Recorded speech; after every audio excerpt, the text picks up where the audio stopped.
Hi అండి.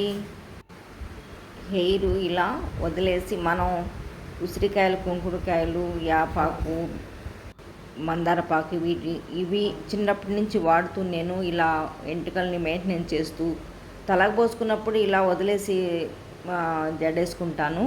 విడి టైంలో మాత్రం వెంట్రుకలు అయితే నేను వదిలిపెట్టను. చిన్నప్పుడు రిబ్బన్లు వేసి గట్టిగా 2 జడలు వేసేది అమ్మ. పాత పిక్చర్లలో కూడా కొన్ని హీరోయిన్స్ 2 జడలు రిబ్బన్లు వేసుకొని ఉండేవాళ్ళు. ఆ రోజుల్లో ఎంటికలు అయితే వదిలేవాళ్ళు కాదు. వదిలితే మధ్యకు చిట్లుతుంది లాస్ట్న.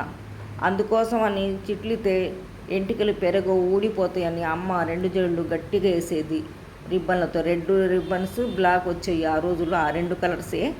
ఇదిగో నేను ఇప్పుడు కూడా ఇలాగే వేసుకుంటాను. అంటే ఇంకా ఈ వయసులో రిబ్బన్లు వేసుకోవటం బాగోదని ఏదో అలా 4 మడతలుగా మడిచేసి అలా జడ అల్లుకొని అలా వేసుకుంటున్నా. ఈరోజు ఎప్పుడు ఎందుకు వదిలేసి వెళ్ళటం అని ఎంటికలు ఇలా వేసుకొని ఫంక్షన్కి వెళ్తున్నా. ఇదిగోండి ఇలా చేసుకుంటా నేను. ఇవి వాడుతుంది ఇవే నాకు ఊహ తెలిసిన కాడి నుంచి. నా పేరు షేక్ ఫాతిమా. పొపిషన్ plants Aqsa my channel name. ఇదిగోండి మా గార్డెన్లో మందారాలు ఎంత చక్కగా వచ్చినాయో. ఇప్పుడు చలికాలం కదా, మందారాలు ఎంత చక్కగా వస్తున్నాయి, చాలా బాగున్నాయండి.